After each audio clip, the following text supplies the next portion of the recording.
nosotros somos Electronic Arts y hoy les vamos a hablar un poco sobre fallas con pulsos electromagnéticos en dispositivos embebidos. Y la presentación oficial es FaultyCat, grita a tus dispositivos. Mi nombre es Andrés Abás. Mi nombre es Eduardo Contreras, ambos cofundadores de Electronic Arts. Es nuestra primera vez por acá en Colombia. Bueno, para mí, Güero ya había venido acá a Bogotá. Un poco sobre nosotros. Soy ingeniero de electrónica. Actualmente cumplo el área de líder de ingeniería en Electronic Arts. También hago actualmente hardware abierto. Todo lo que hacemos o lo que vamos a presentar aquí es hardware abierto, hardware libre que ustedes pueden consultar, analizar, revisar, replicar o remezclar. Un poco sobre mí, me gustan mucho los juegos de mesa, me gustan mucho los viajes y recientemente se define como purista de las cumbias, ¿no? Entonces, ahí... ¿Qué tal? Mi nombre es Eduardo Contreras, como ya lo había mencionado. Actualmente soy el CTO, director de tecnología en Electronic Arts. Soy ingeniero en electrónica por formación, cofundador de la empresa. Me gusta y me apasiona mucho la parte de la radiofrecuencia en general, toda la parte que lleguen a ver en Electronic Arts que tiene que ver con radiofrecuencia. Mis manos estuvieron muy metidas ahí. Todo lo demás, tuve algo que ver, pero de forma diferente. Fanático de la cerveza artesanal y los juegos de mesa, ¿no? Nos vamos a enfocar más en la parte del FaultyCat y para esto tenemos que mencionar a una empresa con la que colaboramos para sacar la Cat Sniffer en primer lugar y ahora estamos sacando el FaultyCat que se llama PwnLab, de un colaborador que tristemente no pudo asistir al evento de última hora, que es Paulino Calderón, con quien estamos trabajando toda la parte de seguridad con PwnLab, ¿no? Son herramientas que estamos desarrollando. Aquí tienen el FaultyCat, es un dispositivo un tanto grande a lo que estamos acostumbrados, trae un holder de baterías en la parte trasera, el punto es que lo puedas agarrar bien y tiene una protección por el alto voltaje. Vamos a desarrollar un poco más cómo funcionan las inyecciones de falla y un poco más por qué tenemos que tener todas estas protecciones, ¿no? Bueno, lo primero es que tenemos que ir a la parte raíz, que es las vulnerabilidades en sistemas embebidos. Lo primero es que tenemos que definir tal cual qué es un sistema embebido. Un sistema embebido tal cual es todo dispositivo, un chip, que puede ser desde un microprocesador o un microcontrolador, que normalmente vamos a encontrar en módems, en dispositivos de Internet de las Cosas, en todos estos dispositivos pequeños que nos permiten hacer ciertas funciones específicas. Todo microcontrolador nos va a permitir tener entradas y salidas de comunicación, tanto Bluetooth, Wi-Fi, periféricos, controles, y estos dispositivos los vamos a encontrar en la mayoría de nuestros dispositivos que tenemos en casa. Muchos de ellos son programados en C, en C++, en ensamblador, que es el lenguaje por default para poderlos programar. Hay algunos otros lenguajes que han surgido o se han adaptado a estos dispositivos como MicroPython, JavaScript, pero realmente el uso, bueno, los lenguajes más utilizados ya para producción o en aplicaciones reales es C y C++. Y bueno, todo sistema tiene vulnerabilidades, algunos de ellos las vamos a mencionar aquí.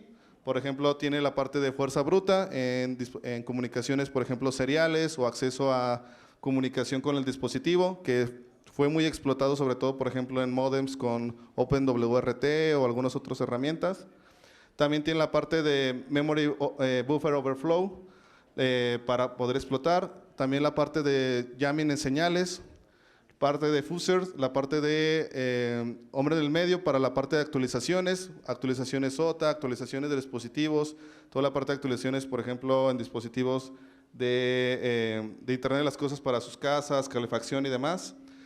Electromagnetismo también para la parte de fallas, que es todos los ejemplos que están en color negro se aprovechan un poco en lo que vamos a hablar más adelante, o se encadenan estas vulnerabilidades aprovechándolas. Y bueno, obviamente la exposición física, al final son dispositivos físicos que tenemos en nuestras casas o en ciertas partes, y eso nos permite abrirlos y poder exponer puertos de comunicación serial, I2C, memorias expuestas que podemos al final conectar un cable o conectar algo y simplemente extraer información. Al final, la parte de los sistemas embebidos no es más que una computadora muy enfocada a una aplicación específica, como lo veníamos definiendo en la primera slide. Estas vulnerabilidades muchas veces son vulnerabilidades de hace muchos años que en sistemas de más alto nivel, dígase servidores, computadoras de uso personal, etcétera, ya fueron solucionados. Pero estas soluciones no permearon hasta la parte de embebidos y hay una falta de implementación de protocolos de seguridad o de estándares de seguridad en la parte de embebidos, ¿no? Ya existen diferentes empresas que se dedican a generar hardware para poder explotar esas fallas o descubrir esas fallas, como lo son New AA, que lo vamos a estar referenciando mucho en esta plática porque tienen investigación sobre la parte de falla con un pulso electromagnético. Limited Results, que son parte del equipo que también hizo posible que pudieran hacer el reverse sobre el AirTag de Apple, donde le pudieron hacer dump al firmware. Y Great Scott Gadgets, que se enfoca mucho en la parte de radiofrecuencia, software different radios y pues, diferentes espectros de telecomunicaciones, ¿no? Pulsos electromagnéticos. Estamos hablando de falla inducida por pulsos electromagnéticos. Cuando escuchamos electromagnético, pues muchas veces lo ligamos directamente, sí, cáncer o el microondas, ¿no? Antes de que continúes con este video y si realmente te interesa la seguridad informática, te quiero hacer una invitación. La Dragon Heart Security Conference es uno de los eventos de seguridad informática más grandes en Colombia y uno de los mejores en Latinoamérica. Allí tendrás la oportunidad de conectarte, compartir y aprender de algunos de los hackers más destacados. Queremos hacerle la invitación a todas las mujeres que están en este tema de la ciberseguridad que se animen a venir. Charlas en español que tengan la calidad que tiene Dragon Heart. Es una experiencia demasiado buena y se las recomiendo a todo el que pueda asistir. Es una gran conferencia, nos gustó mucho la especialización que llega a tener y también la comunidad que hay alrededor. Haz parte de la próxima edición de la Dragon Heart Con haciendo clic en esta tarjeta y registrándote. Pero realmente el electromagnetismo pues es una de las fuerzas básicas del mundo, del universo, pues, y es una fuerza que existe y está sobre un campo por todo el universo. Nosotros como humanos hemos aprendido a modificar para nuestra conveniencia, ¿no? Estamos hablando de la luz, el radio, Bluetooth, Wi-Fi, cualquier tipo de modificación sobre el espectro electromagnético, pues lo hemos sabido aprovechar. Toda la electrónica se basa en este campo de la física, que es el electromagnetismo. Sin el electromagnetismo no podríamos tener nada de corriente. Entonces todo va ligado. Cuando nosotros hablamos de pulsos electromagnéticos, pues estamos hablando de una perturbación en el medio bastante fuerte que puede inducir una corriente que no queremos o que no está planificada en un sistema. Entonces, los pulsos electromagnéticos se consideran mucho en la parte del diseño y en la parte de cómo se piensa un sistema embebido o un sistema complejo para que tenga protecciones, porque siempre existen pulsos electromagnéticos en la naturaleza, ¿no? Entonces, ya sea un rayo, ya sea una explosión en el sol, no sé, pueden haber muchas variantes que generen los pulsos electromagnéticos. En este caso, nosotros lo que queremos hacer con este dispositivo es controlar un voltaje muy grande que al momento de hacer un cortocircuito genere un pulso electromagnético, una perturbación en el medio que pueda afectar a otros materiales. Dígase chips, dígase circuitos con cables que son antenas y pues nada, vamos a inducir una falla en un sistema cerrado que muy probablemente esa falla no estaba caracterizada dentro de. La parte de cómo generar un pulso electromagnético, pues justamente es lo que les menciono, generar un voltaje muy grande que después podamos integrar hacia un cortocircuito o algo muy cercano a un cortocircuito donde se libere mucha corriente y esa corriente genere un pulso electromagnético que pueda afectar a un sistema, ¿no? Entonces, ¿qué buscamos hacer con esto? Poder hacer un cambio de un bit en algún registro, en alguna parte de la memoria RAM, hacer errores temporales en la lectura de los niveles de voltaje. Es decir, si el producto necesita tener un voltaje estable y tú llegas y haces un pulso de inyección a la parte del regulador, el regulador, al recibir toda esta energía, va a trabajar de forma errónea y el voltaje puede bajar, puede subir o puede comportarse de diferentes formas dependiendo cómo tú apuntes el generador de pulso electromagnético. Entonces, prácticamente lo que queremos es afectar un sistema de una forma no planificada, ¿no? En palabras cortas, introducir una falla es un objetivo para alterar su comportamiento previsto. Entonces, principalmente buscamos generar esta falla y de ahí poder tener, a partir de varios intentos y repetir una y otra vez estos pulsos, poder controlar esa falla y poder extraer información o generar comportamientos erróneos. En sí, y a grandes rasgos, así funciona un poco la parte del pulso electromagnético. Ustedes tienen una validación que normalmente vamos a tener en muchos de nuestros programas, que es una condicional, que aquí, por ejemplo, es la llave es correcta o si no, no se abre la puerta, ¿no? Entonces, simplemente lo que buscamos con la parte del pulso electromagnético es que el dispositivo, al comportarse de una manera errónea, brinque esa condicional. Entonces, se brinca el if y abra la puerta. ¿Por qué? Porque la parte de la memoria genera un glitch, cambia el bit, o cierta variable hace un cierto comando, o el stack de funciones que conforme se van procesando, se brinca la parte de memoria y accede al open door. Es a grandes rasgos y simplificado, pero vamos a verlo un poquito más adelante. Cuando se diseña un sistema embebido, existen estándares para poder cumplir seguridad y desarrollo rápido enfocado en algún sistema. Existe, por ejemplo, la ISO 26262, que esta es una ISO creada para el desarrollo de dispositivos que están muy expuestos a pulsos electromagnéticos. ¿Cuáles son? Pues muchas veces computadoras de coches o computadoras de motos, ¿no? Entonces, en este ISO se especifica muy claramente, muy específicamente el cómo manejar errores de pulsos electromagnéticos, el cómo caracterizarlos y también el cómo introducirlos al diseño de tu sistema. Prácticamente lo que más nos interesa son las secciones 5, 6 y 11, donde vamos a ver cómo afecta a nivel hardware, que es un tipo de afectación, como lo mencionábamos de la memoria RAM, un pulso en la parte del voltaje, o a nivel software, donde ya estamos metiéndonos con un glitch como el que veíamos anteriormente, que hacemos que o el programa intercambie, o que se salte una instrucción, o bueno, pues existen diferentes tipos de errores, ¿no? Dentro de toda la ISO vamos a encontrar que existen diferentes metodologías y también diferentes pasos y de un proceso de desarrollo. Este proceso de desarrollo, donde más nos vamos a estar enfocando es en la parte 5 y 6, donde vamos a estar comunicando y monitoreando el hardware a través de un software. Entonces, este software tiene que tener todas las cualidades para detectar cuándo un fallo específico pasó. En este caso, ¿por qué? Porque tenemos a un lado de la computadora un motor que está haciendo explosiones, que tiene unas bujías que van a muy alto voltaje, y todos esos son pulsos electromagnéticos que se están generando por el mismo funcionamiento del motor.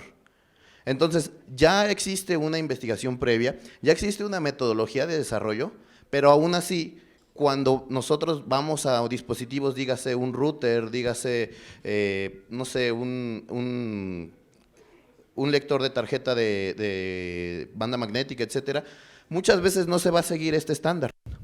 Entonces aquí es donde podemos entrar hacia este tipo de fallas. Y aún así, aunque sigan este estándar, puede haber muchos casos que vamos a encontrar diferentes casos de uso donde aunque tengan todo un estándar de cómo manejar esos errores, tal vez tú haces uno diferente que no está caracterizado, ¿no?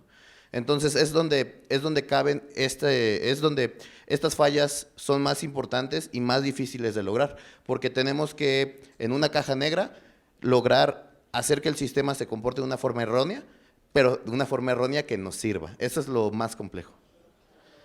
Dentro del estándar, pues vamos a encontrar en la parte 11 también diferentes tipos de problemas con el CPU, si el flujo de instrucciones fue cambiado, si no hubo una previsión de cómo se iban a ejecutar las cosas, o si hubo una sincronización mala, o si algún checksum no da, etcétera. Y cada uno de estos problemas que como conclusión te va a generar un tipo de respuesta en el sistema, que puede ser el CPU se reinicia y sigue funcionando, el CPU entra en modo de prueba de fallos y las señales de periférico dejan de funcionar. Dentro de toda esta parte de detección de fallos, hoy en día pueden encontrar videos de cómo agarran una computadora de un coche viejo y el acelerador, que es un cuerpo mecánico, deja de funcionar bien, aunque todo el sistema está funcionando normalmente. Entonces, hay ciertos fallos que no van a estar caracterizados, que podemos después tomar una ventaja. A grandes rasgos, ¿cómo se realiza normalmente un ataque de pulso electromagnético? Estos son algunos de los pasos básicos, estos pueden variar, y este es nada más como un pequeño template de 6 pasos que se pueden generar. Al final, cada dispositivo puede variar, cada dispositivo puede tener o tiene que hacerle algunas modificaciones, pero lo principal es poder tener acceso al dispositivo directamente, físicamente. Es importante porque realmente el campo electromagnético que generan no es muy grande realmente, bueno, no tiene grandes distancias o no puede alcanzar grandes distancias. Esto normalmente, pues, en los casos de uso es un dispositivo perdido o robado.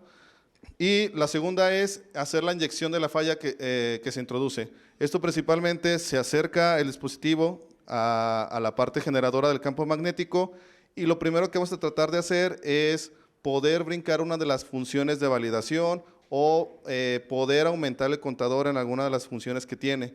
Es importante porque cada dispositivo ustedes buscarán qué es lo que quieren hacer.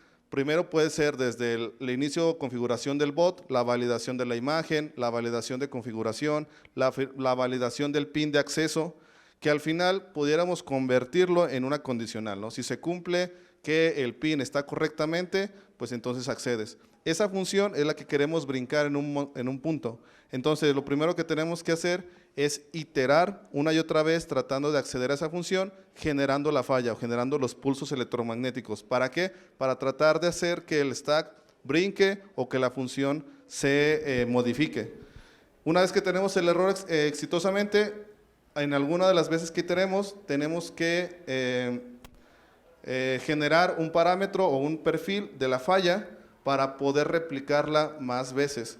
Al final, tener en cuenta que este tipo de fallas puedes hacer iteraciones de cientos o de miles de veces tratando de encontrar la falla. ¿Por qué? Porque incluso depende la posición de la bobina o la posición del generador de pulso electromagnético donde se genera la falla. Hay software que te permite ubicar las posiciones del chip donde se generó posibles fallas y también podemos ir registrando todos los intentos que se han realizado. Entonces puedes tener un registro de 1000 intentos y tal vez tener 3 fallas, pero al momento de ubicar dónde se realizó la falla, en qué posición lo realizaste, con qué pulso, puedes empezar a perfilar y generar la falla más comúnmente. Se genera un parámetro para poder entonces acceder a la RAM o poder alterar definitivamente el código. Algunos de los ataques comunes o más reconocidos, este es un ataque de billetera de bitcoins que fue de Colin, que Colin precisamente es uno de los que más ha investigado en esta área. Esta es una billetera de criptomoneda a la que es open source, es hardware abierto, pero obviamente tiene una parte de seguridad del pin de acceso. Estas carteras, pues bueno, almacenan tus bitcoins o bueno, la cartera digital de bitcoins, pero obviamente tienen un pin de seguridad. Al tratar de, bueno, si tú pierdes ese pin, es imposible poder acceder teóricamente a tu billetera nuevamente porque el pin está hasheado internamente en un cierto sector de memoria. Pero, bueno, lo que descubrió Colin es que al ser open source, pudo ver el código fuente y ver que la validación del pin simplemente era una condicional, un if de acceso. Simplemente lo que hizo Colin, se pueden ver, está el equipo generador en esta parte. En esta parte está el dispositivo que genera, esta es la antena o la bobina que genera el pulso electromagnético y esta es la billetera tal cual. De hecho se muestra por aquí una pantalla OLED. Entonces al hacer el arranque tienes que hacer una serie de pruebas, iteraciones para ver cuáles posibles fallas tienen. Entre algunas de las fallas que presentaba el dispositivo es el texto no se mostraba correctamente al iniciar, el texto se modificaba. Y al tener el código fuente, en este caso, era un poquito más fácil hacer las pruebas, de poder cargar un firmware personalizado. Entonces, él lo que hizo fue cargar un firmware que podía mostrar un texto, que era Hello World, y iterar una y otra vez presentando ese texto. Al darse cuenta que al inyectar el pulso, el texto se modificaba o a veces no se presentaba correctamente o se aumentaba el valor del texto, pudo detectar dónde estaba el error. Y bueno, precisamente dónde generar el pulso. Una vez hecho eso, entonces generas el pulso y al entrar a la fase de validación del PIN, se brinca a la condicional del if, te permite volver a configurar el PIN y bueno, puedes cambiar el PIN y acceder a tu cripto nuevamente. Otro y que muy probablemente tendrá afectaciones en el futuro, este es un ataque a un ESP32. Un ESP32 es un microcontrolador chino muy popular en la parte de Internet de las Cosas. Incluso muy probablemente si tienen focos chinos para control de luces o si tienen por ahí algunos dispositivos Wi-Fi chinos, muy probablemente ustedes tienen un ESP32. Se ha vuelto muy común porque es muy barato, tiene Bluetooth, tiene Wi-Fi y recientemente agregó otras características como Zigbee, Thread. Pues bueno, en esta investigación lo que se hizo es tratar de alterar el arranque seguro que se puede activar dentro del dispositivo y que no te permite teóricamente modificar el firmware o modificar el bootloader. ¿Qué es lo que se buscaba? De hecho, aquí se ve una de las imágenes que les mencionaba. Esta es una imagen de todos los ataques posibles que pudieron realizar, que eran alrededor de 3000, y solamente fueron 6 puntos rojos, que es donde se pudo alterar el bootloader en la primera prueba. Una vez que identificas esos fallas y ubicas dónde está o dónde tienes que colocar el pulso, empiezas a caracterizar la falla y puedes replicarla más veces. Entonces, es un tipo de ataque que se requiere iterar muchas veces y se requiere ir perfilando el ataque. Al poder modificar el bootloader o alterar el arranque seguro, pues bueno, entonces puedes modificar el dispositivo completamente. Esto después se realizó también para la parte de comunicación entre el dispositivo y Wi-Fi, y en las recientes versiones de este dispositivo teóricamente se habían parchado, pero se han descubierto nuevas vulnerabilidades. Entonces, puedes modificar el firmware, puedes alterar los contadores dentro del ESP32 para alterar esos dispositivos de Internet de las Cosas. Algo muy importante de resaltar aquí es que este tipo de fallo es único o es especial, aunque sea algo complejo. El tema es que no estás modificando nada del hardware. O sea, no estás soldando, no estás modificando voltajes, no estás agregando cosas o quitando cosas.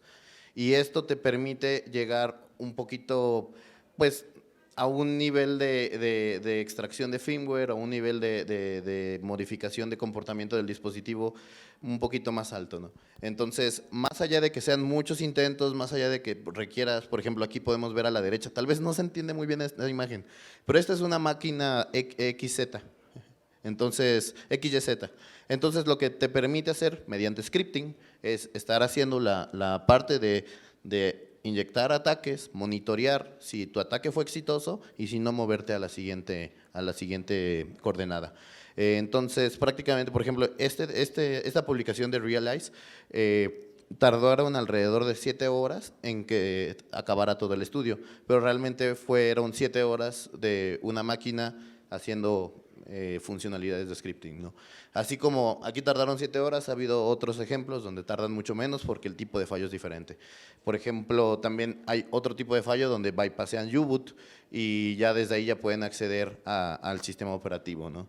Entonces, pues prácticamente con este tipo de fallas pues, puedes alterar un circuito de una forma externa sin modificar tanto y sin dañar al dispositivo directamente. Y bueno, pues hacer todas estas partes de desarrollo no suele ser muy barato, ¿no? Entonces, si nos vamos a los dispositivos actuales, vamos a ver que existen proyectos que ya tienen bastantes años, como el Silicon Toaster, el cual fue un desarrollo simplemente para una investigación, donde el voltaje lo suben hasta 1.2 kilovolts, pero siempre está activo. Entonces, si tú tienes la mala suerte de pasar de repente y tocar la bobina, pues te va a dar un toquecillo. No es tan peligroso porque no tiene tanta corriente, pero sigue doliendo. Entonces, ahí es una parte interesante. Se desarrolló por investigación, tiene una salida de voltaje siempre caliente, que le dicen la salida hot, y pues tiene una capacidad de control de disparo externa, que también es algo que nosotros en cierto momento queremos. Si tenemos un sistema que nos deja reiniciar un microcontrolador, y yo en el momento de reiniciarlo ya sé cuándo quiero hacer el disparo, simplemente conecto mi disparador con mi disparador de reinicio, y pues ya estoy haciendo en un buen timing mi parte de inyección de falla. Esto es muy importante y creo que no lo hemos mencionado. Toda la inyección de falla tiene que pasar en un momento muy específico. Si tú generas la inyección de falla en otro momento, pues la falla va a ser muy diferente. Entonces, para que tú puedas caracterizar una falla como la imagen anterior, también tienes que tener un sistema controlado que te deje reiniciar el microcontrolador o poder apagar y prender sí, pues ahora sí que controlar la energía del dispositivo para poder tener el timing de cuándo tiene que pasar la inyección. Después de mucha investigación por parte de Colin, él desarrolla en su empresa New EA que se llama Chip Shouter, que de ahí viene también parte del nombre de la plática, ¿no? Que es la parte de gritarle a los chips. Él desarrolla este Chip Shouter, la marca es registrada, pero es open source. Entonces, aquí podemos aprender cómo funciona el circuito de protección para altos voltajes, también cómo está funcionando el sistema de trigger y también cómo está comunicando el scripting. El scripting es una API open source en Python que simplemente abre un puerto serial y empieza a mandar los comandos. Algo muy fuerte de esta tarjeta es que tiene mucha protección para el usuario. Esta tarjeta te detecta cuando no pusiste una antena, un probe, cuando el voltaje de tu fuente, que son los 19 volts, no está estable. También te protege de que no haya alguna inyección de corriente mala, que lo hayas tocado sin querer. Y bueno, tiene mucha protección y pues como pueden ver es un hardware bastante costoso. Son $4,125 lo que cuesta. Eso es un hardware ya muy específico que tiene muchas otras herramientas. No es solo que te vendan ese dispositivo. Tú compras con los $4,125 en Mouser ese dispositivo y viene con una tarjeta de pruebas que te dice cómo poder caracterizarlo para que aprendas a usarlo bien. También viene con otros sistemas y con otros subsistemas para que puedas estar comunicando. Y viene con compatibilidad de otro hardware que también Colin desarrolló, que se llama Chip Whistler, que te permite hacer fallas, glitches de otro tipo a nivel hardware, o sea, a nivel conexión, no a nivel electromagnetismo. Pero también ese es un hardware muy caro, ¿no? Bueno, no es caro, es costoso. Entonces, para que la gente pudiera tener acceso a la parte de inyección de falla y poder tener un primer acercamiento, Colin mismo publica una versión mucho más reducida del Chip Shouter, que le llama Pico EMP. Entonces, este Pico EMP, como pueden ver, pues es prácticamente el FoldiCat, pero tiene unas diferencias donde nosotros encontramos que podríamos hacer una pequeña aportación y también poder generar herramientas dentro de México para inyección de falla, porque también al ser un tema de RF, a veces aduanas y demás, se vuelve un poquito complejo estarlo llevando de país en país, ¿no? Entonces, ¿qué hace la Pico EMP? Está basada en una Raspberry Pi Pico, una RP2040, sube hasta 200 volts, tiene un conector SMA como el anterior, ya no tiene un conector RJ11 para el serial, ya es un USB, pero el mayor problema es que te la mandan sin ensamblar completamente. Entonces, cuando te llega es un kit do it yourself, tienes que tú ensamblarlo y pues también tienes que tener cuidado de no dejar nada de rastros de flux, porque estás manejando 200 volts y si dejas un poquito de flux, eso se vuelve conductivo, entonces puede llegar a ser un problema, ¿no? Y aunque sea de $60, puede llegar a ser un problema después porque no sabes si va a estar funcionando bien o no, ¿no? Y también no trae un conector para pilas, pero no trae portabaterías, no trae... diferentes cosas que vimos que podíamos aportar al proyecto. Al final, este es un proyecto Creative Commons y pues decidimos ponernos a trabajar un poco, ¿no? Con la Pico MP también ya hay bastante investigación. Colin es un investigador, trabaja en universidades y prácticamente pues publica papers muy seguidos de cómo hacer este tipo de inyecciones, ¿no? Y aquí hay un ejemplo de cómo usar la Pico MP. Pero, ¿qué vemos? Está el chip Whistler. Entonces, tienes una solución que puedes comprar por $60. Pero para aplicar ese Foldy, tienes que tener un hardware que te cuesta $4,000. Entonces, se pierde un poco para nosotros el low cost, ¿no? Porque todos los ejemplos están alrededor del chip Whistler. Entonces, ahí se vuelve un poco esta pues, discrepancia con… Nosotros lo vemos como… No puedes generar realmente los ejemplos comprando solo la Pico MP. Entonces aquí es donde decidimos entrar con bueno, ahí me falta una parte. También cuando compramos el chip Chowder, la versión más cara, pues viene con diferentes pruebas y te animan a que tú hagas tus propias pruebas, tus propias puntas. Cada punta va a comportarse muy diferente para cada sistema. Y se recomienda tener una cantidad de puntas grande para poder estar modificando los campos electromagnéticos alrededor de diferentes chips con diferentes medidas, ¿no? Realmente la inyección de fallas es un tema complejo, por no decir magia negra, porque no es magia negra, pero sí es complejo poder lograr que fallen y se trata mucho de experimentar. Entonces muchas veces experimentar con un hardware que cuesta $4,000 no suena muy tentador, ¿no? A ver si jala. En lugar de eso, queremos tener un hardware que funcione por sí solo y que te deje experimentar de una forma económica. Ahora, nosotros justo ahora solo tenemos, en la Faulty, solo viene con un tipo de bobina, que es la que nosotros vimos que funcionaba más. Si le das… van a encontrar que existen muchos ejemplos, y no solo de Colin, de muchos investigadores que te dicen dónde comprar un tipo de ferrita, ya sea en una tienda local o ya sea por pedido en línea, y cómo hacer tus embobinados, cómo cambia si lo haces de una forma u otra, ¿no? Al final nosotros lo que estamos planeando hacer es tener diferentes tipos de puntas que sean compatibles con el Faulty y que funcionen ya de una forma muy específica. Aquí pueden ver otro tipo que se han probado. Y bueno, cada uno de este tipo tiene un tipo de núcleo, un tipo de embobinado, y cada uno te deja hacer pues diferentes tipos de fallos, ¿no? Y ahora sí es donde entra la Faulty.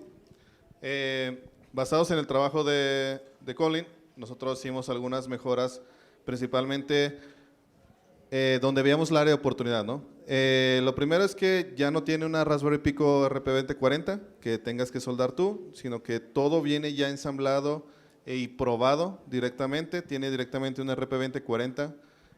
Creamos que ahora tenga un puerto USB-C, que creemos que es bastante fácil a la hora de conectar, luego es como de no es el sentido correcto, entonces eso ha facilitado muchísimo.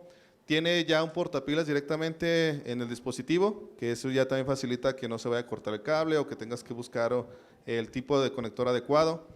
Y todas las pruebas, todos los dispositivos son probados antes de salir de Electronic Arts.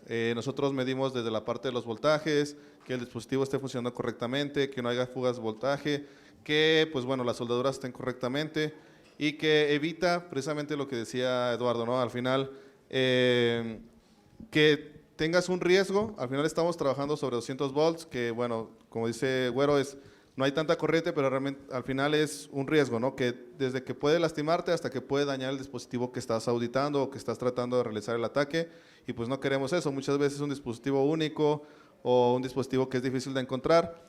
Entonces se prueba antes de realizar, se ensambla completamente, no tienes que ensamblar tú nada extra y tú tienes la garantía de que al final el dispositivo funciona. Es completamente compatible con MicroPython, tiene baterías AA y la bobina también ya está construida, no tienes que construirla tú, que es algo que también el Pico-M tiene, como de, bueno, hazlo tú puedes construir tu propia bobina. Sabemos por experiencia anteriores en otros dispositivos que muchas veces lo que busca el investigador es tener la herramienta para poder inmediatamente conectar y empezar a hacer pruebas, ¿no? La parte de querer construir o hacer nuevas bobinas, pues viene extra, ya cuando realizaste una prueba o cuando necesariamente dices, bueno, tengo que hacer una bobina muy pequeña o que sea mucho más amplia, pues bueno, ahí sí tal vez voy a soldar, pero realmente el investigador lo que busca es tener la herramienta y empezar a hacer el scripting y empezar a iterar una y otra vez. Tiene un costo un poquito más elevado, obviamente, porque requiere mayores pruebas, que el equipo de producción haga ciertas pruebas, que se haga cierto ensamblaje, pero pues garantiza que la parte de las fallas o que no corras un riesgo. Algunas otras características extras es que tiene algunos pines digitales para poder tú activar ciertas conductas en el dispositivo, lo que hablaba Güero, que es, por ejemplo, el dispositivo se reinicia o tú lo reinicies directamente por medio de Faulty o detecte que se reinició por medio de una señal, que esto pueden ser no solamente señales de reinicio, pueden ser señales de activación de un cierto pin, de un LED, de un micrófono X o Y. Incluso puedes hacer lecturas analógicas, lecturas de voltaje. Si un voltaje alcanza cierto nivel, puedes activar o desactivar el pulso. Puedes hacer la activación externa también y por scripting también de Python. Tienes fuentes de alimentación de 3.3 y GND y puedes alimentarlo con baterías o puedes alimentarlo directamente con tu computadora. Algo bien importante aquí es que al momento de usarlo en tu computadora, el pulso electromagnético está totalmente separado de toda la parte de conexión del USB. Entonces todo es galvánicamente separado, todo tiene transformadores. Si llega a haber algún problema en la parte de 200 volts, que llegaste a hacer un corte en algún lado que no debías de más, tu computadora no se verá dañada. Que eso no pasa muy bien con el primer dispositivo que vimos, que era el chip toaster. Aquí estamos viendo cómo le gritamos a una RP2040, que prácticamente es un RP2040, un microcontrolador de Raspberry Pi, gritándole al otro. Prácticamente ahí se ve cómo si presionamos el botón de arming va a empezar a cargar el voltaje hasta llegar a los 200 volts. Cuando ya están los 200 volts, en la parte de la izquierda vamos a ver un LED rojo que dice charge. Y ahí podemos dar el pulso, ya sea de forma por scripting, por medio de comunicación serial, o bien por el botón o un pulso eléctrico. Y aquí hay un video de cómo se comporta. Sí. Es importante, bueno, la parte del funcionamiento, que obviamente no estamos manejando un voltaje bajo y esto se alimenta originalmente de 5 volts, entonces tenemos que esperar a que el dispositivo se cargue y aumente el voltaje. Realmente aquí estamos haciendo una elevación de voltaje de 5 a 200 volts, entonces obviamente va a tomar un poco de tiempo, algunos segundos, y por eso el dispositivo les va a notificar como estoy en modo de carga y entonces estoy listo para generar el pulso.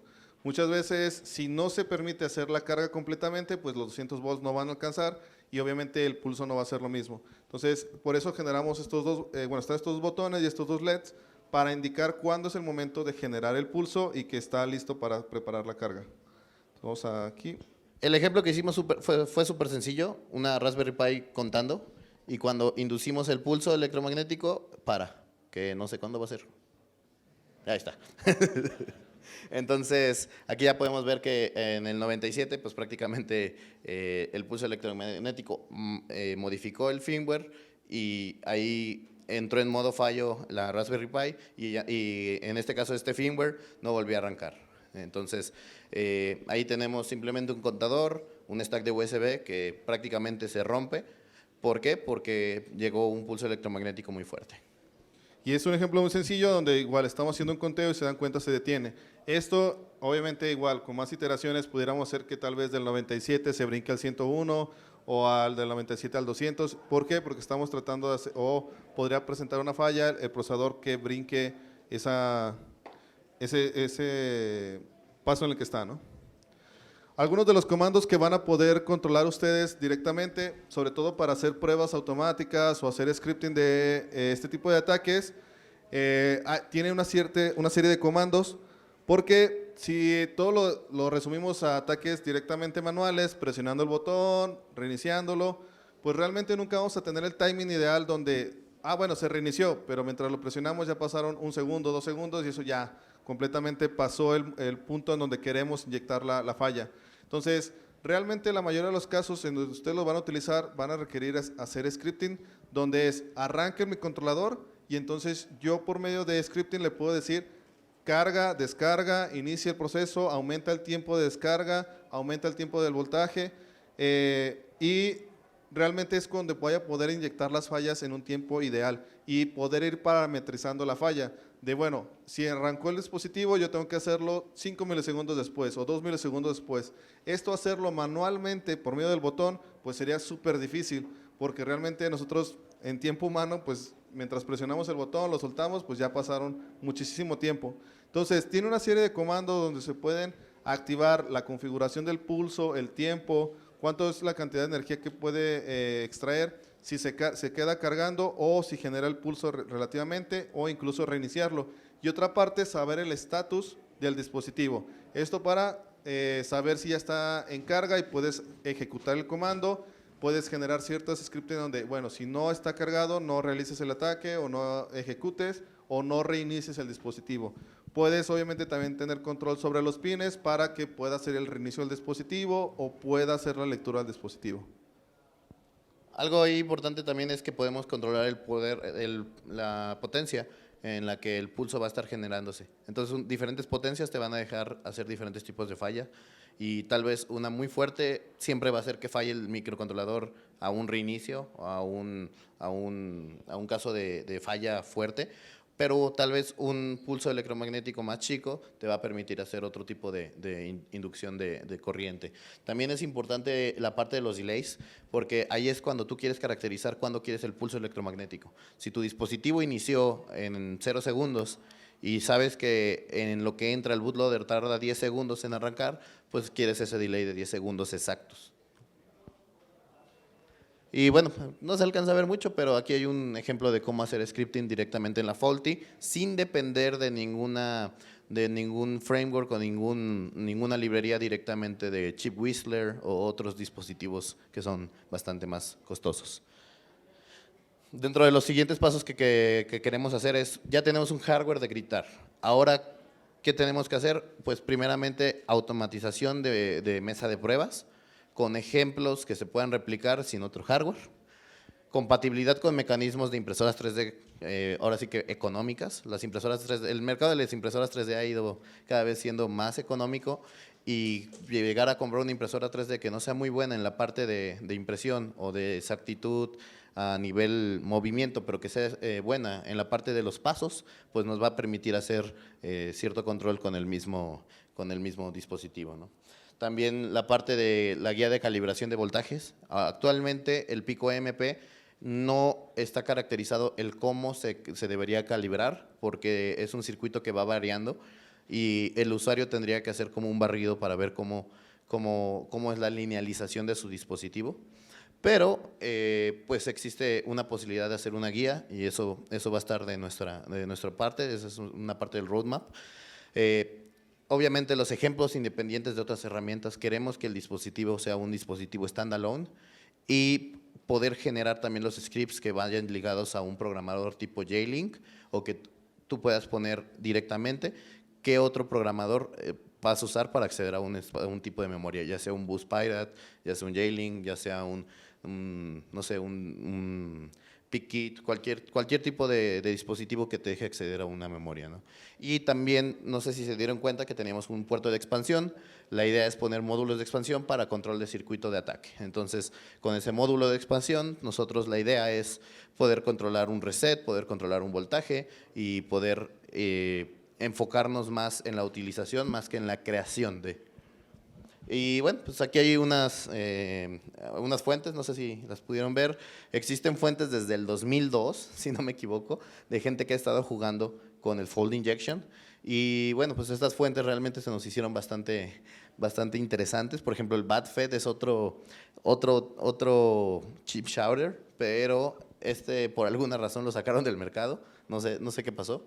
Ya no encuentras mucha documentación del dispositivo, pero sí encuentras documentación de cómo se encontraron varias fallas. Y pues nada, agradecer y reconocer mucho el trabajo de Colin Offline y también toda la gente involucrada en el proyecto de Pico MP.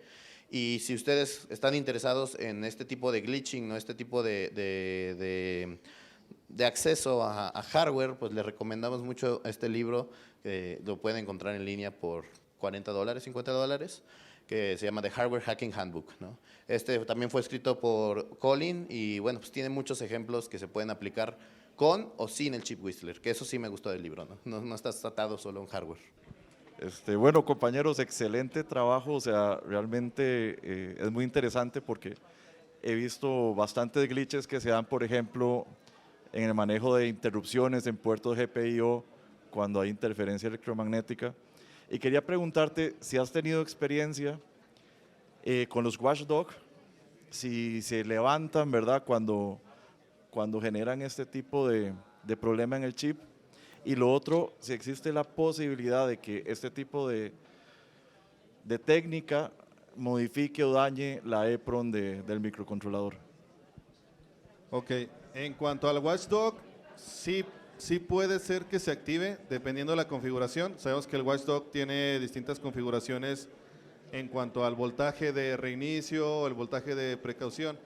Creo que depende mucho de mi controlador y la tecnología que esté manejando. O sea, por ejemplo, Microchip maneja sus watchdog de distinta manera que tal vez STM. Entonces sí te vas a poder encontrar con ese tipo de fallas, bueno, de precaución donde el watchdog lo reinicie o te provoque que no puedas realizar la prueba, pero creo que al final también puedes, precisamente por eso, variar el voltaje, donde encuentres un punto donde no actives el watchdog, pero puedas entrar a la falla. Es por eso importante tener el control del voltaje y empezar como a jugar con ese tipo de errores. En cuanto a modificar la EEPROM, por medio de este pulso, sería cuestión de ver, no he sabido de que puedas directamente modificarlo, porque realmente la configuración de la EEPROM puede ser comunicación serial o I2C o SPI. Entonces, directamente por un pulso no podrías modificarlo tal cual. Lo que se hace en ese tipo de o sea, si quieres modificar la EEPROM, luego lo que se hace es destaparla y generar algunos tipos de pulsos, pero con luz para generar. Gracias. Sí, yo decía más que todo pensando en corromper la EEPROM, ¿verdad? Que cambie ahí alguillo y ya dejó de servir. Sí, o sea, eso lo puedes hacer, es que esa parte lo podrías hacer en la parte de la comunicación entre la memoria y el microcontrolador. Eso también lo puedes hacer porque la comunicación al final también va a recibir una falla o alteración. Entonces pudiera ser, pero directamente modificarla, el dato internamente sería difícil. O sea, más bien lo que buscas es que el microcontrolador se comporte de manera extraña para modificar la EEPROM, o la EEPROM al momento de la comunicación, en ese paso entre el microcontrolador, puedas modificar la comunicación. Pero sí, internamente es difícil. Nuestros productos enfocados en seguridad informática. Bueno, algunos de ellos rápidamente, de lo que van a poder encontrar que traemos es HunterCat, que es un detector de skimmers, tal cual, que tú insertas en una terminal o en un cajero bancario y te va a poder decir por medio de 3 LEDs si hay un skimmer, probablemente hay un skimmer o el cajero está limpio. Pueden encontrarlo ahí también. También traemos algunas versiones de la nueva MaxBook versión 4, que te permite hacer emulación de banda magnética. Vía USB puedes enviar los datos de la banda magnética o puedes guardarlos para después utilizarlos. Bombercat, que... ¿No traemos la versión rosa? No traemos la versión rosa, pero traemos la versión de color negro y que principalmente está enfocado a terminales bancarias para hacer emulación de NFC y banda magnética.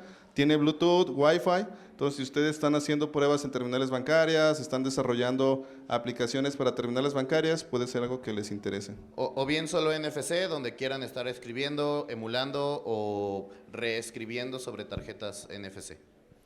CAD Sniffer, que también lo hicimos ya hace un par de años, bueno, y este año sacamos la nueva versión, la 3.1, que en sí es una herramienta o una herramienta para dispositivos IoT.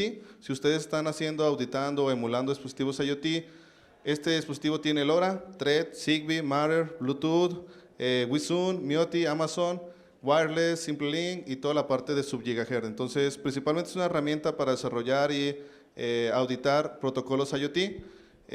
Pueden hacer emulación y pueden también hacer sniffing. Algo importante a resaltar es que la versión 3.1 ya es compatible con Wireshark 4.2, 4.3.